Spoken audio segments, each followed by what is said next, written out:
You must have heard of the saying, rejection is God's form of protection. But be honest, if you lose a job opportunity or you get rejected for a contract, that saying becomes a bit redundant, right? Doesn't it? Because it feels like, okay, so what is God protecting me from exactly? Making money? Everyone hates rejection because it makes them feel a little less of themselves, doesn't it? I remember talking to somebody a few weeks back that got rejected for a job opportunity, and she was saying to me, "Oh, please, don't start with your positivity. Don't start with your positivity." But I can't help it. My mind works in mysterious ways. My glass is never half empty. It's always half full. Hang on.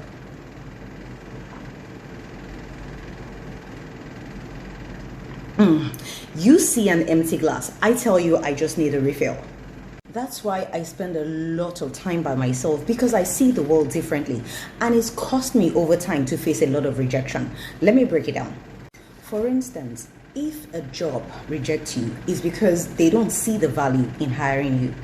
If a man or woman rejects you, it's because they don't see the value in having a relationship with you.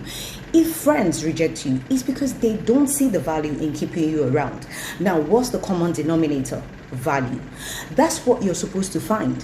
What you're not supposed to do is plead, beg, fight, cry for anybody to see your worth. What you're supposed to do is go back to the drawing board, your drawing board, start to work on yourself, understand that it's not personal, and find your value. Nobody rejects value. Have you seen raw untreated gold before? Especially when it's still like embedded in rocks. Now, if you give that to somebody, the person will be thinking, are you all right? What do you take me for? Especially somebody that has no clue about precious stones, right? They'll be looking at you like, what's that? Are you trying to insult me? Why are you giving me a stone? What kind of rubbish is that? Do you know who I am?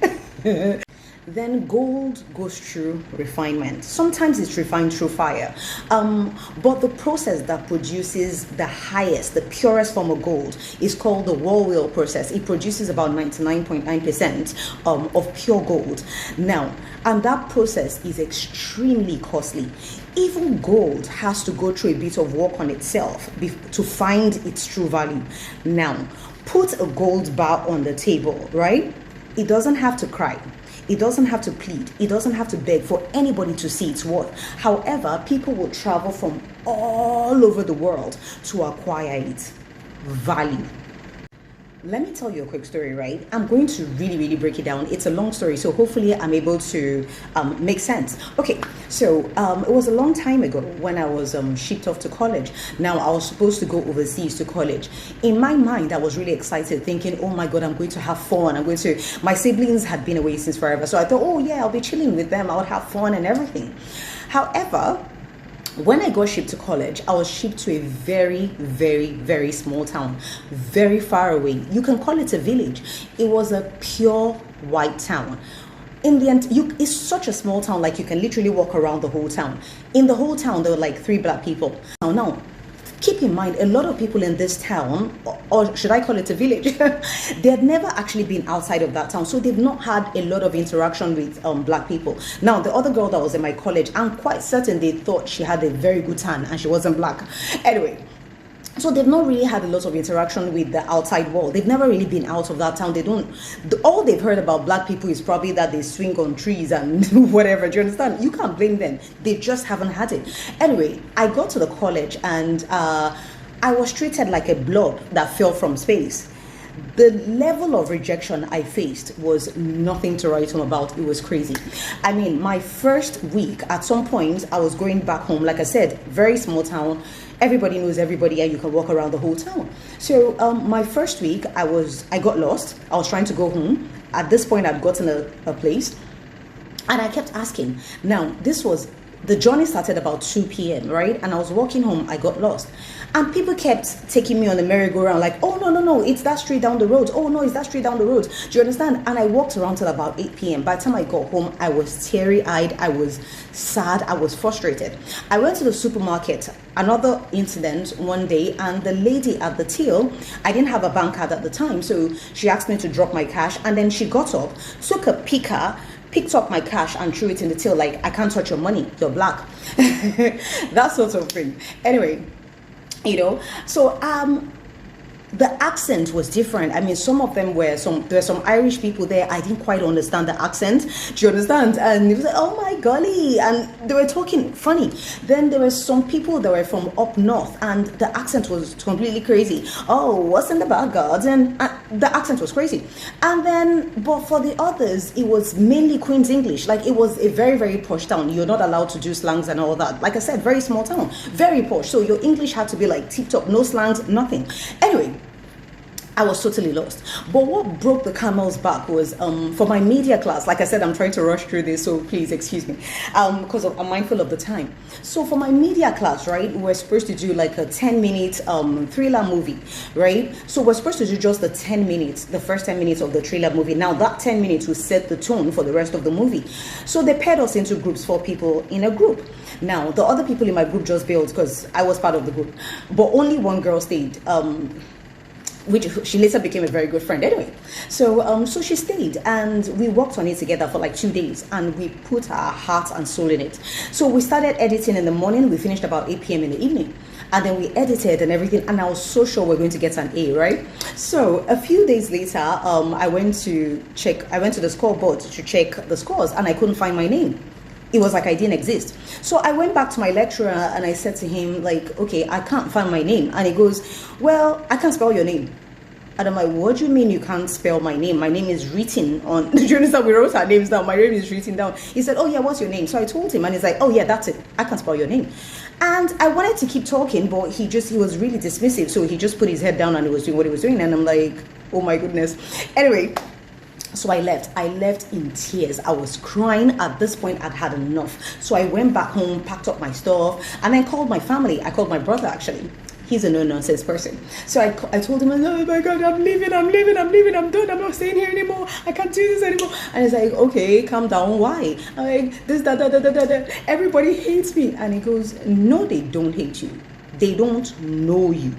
I'm like, oh, how are they going to know me? Oh my God, I'm facing a lot of rejection, blah, blah, blah. And he goes, well, you have to make them. Obviously, if you're living in a white town, they haven't had any interaction with your kind of person. So you have to make them. I was like, how am I going to make them? He goes, well, if you can't figure that out, then maybe you should really go home. And he dropped the phone. Well, before that, he just said, well, if you need anything, call me. And he dropped the phone. Another week, I was in bed, covering my head. I was so depressed because I didn't know how to make them. What am I supposed to do? Nobody wanted to talk to me. Nobody wanted to be friends with me. Anyway, so about a week later, I went into the bathroom and I caught sight of myself in a mirror. I was a mess. Now, something clicked because first thing I realized that was, okay, this is like a pure white town. Everybody wanted to be skinny. Now, for me, I was chubby, big boned. I tell a lie, I was fat. So anyway, I was bigger than most of the students. So I was like, oh, okay, first of all, I can't relate with them on that because for them, being skinny was everything. Then my hair was a mess. I had a lot of undergrowth. There were no black products for me to relax my hair, no black salons, nothing black.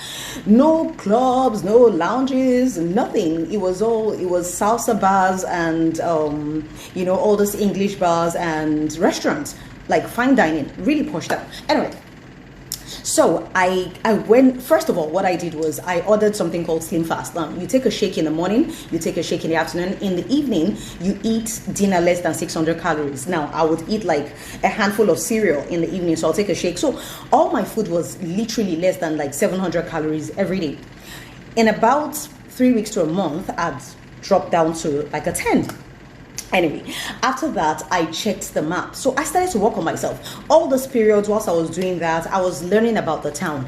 I put myself through like a diction class, and I was kind of like just to speak my pronunciations properly. Do you understand? So not accents, my pronunciations, I wanted to be able to pronounce words properly. Like I said, no slangs. So anyway, I started to learn a lot about the town, and I was just learning about everything. So anyway, after about 3 weeks to a month, I checked the map for the nearest black town, right?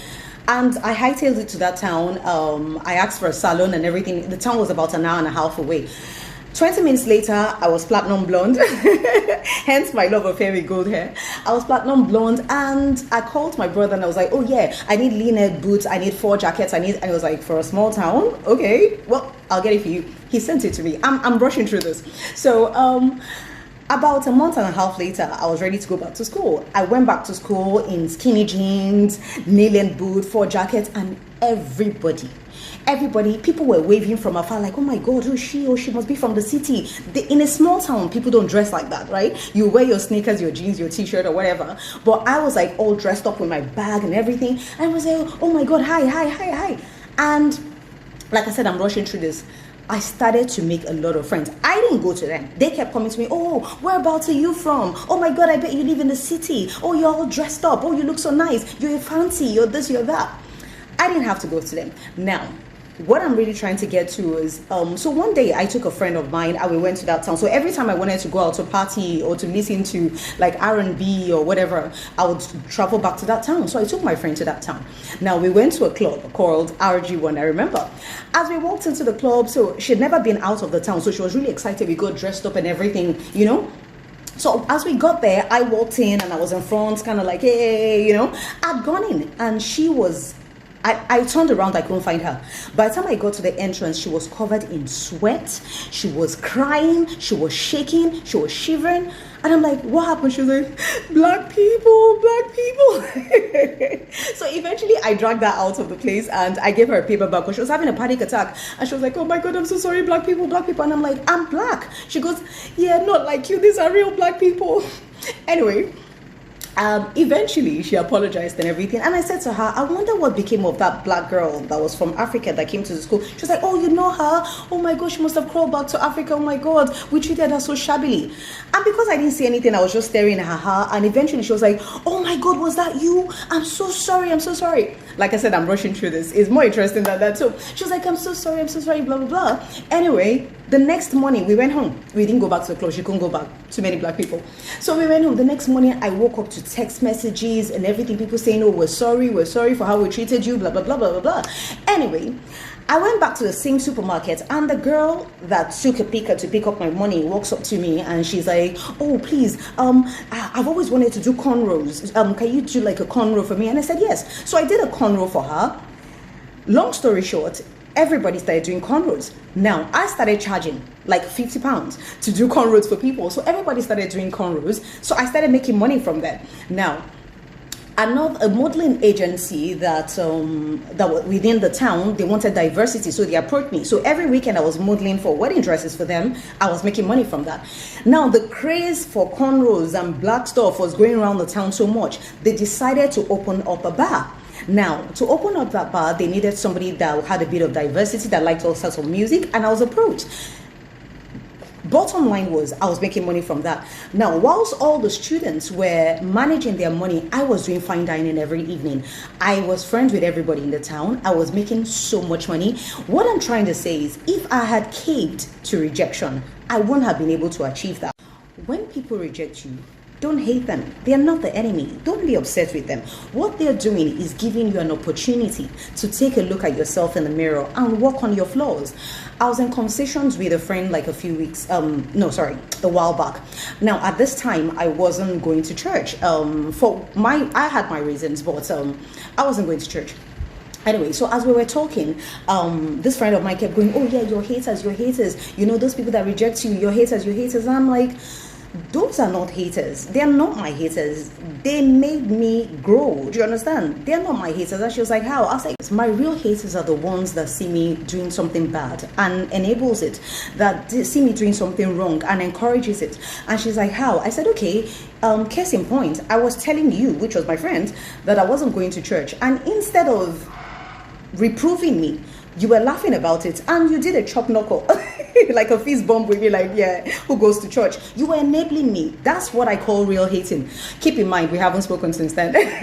I'll apologize. I guess she just thought I had my reasons. I'm an adult, right? That's why she encouraged it. But really and truly, that's how I see it. My haters are the ones that see me doing something bad or going down the wrong path and enables it.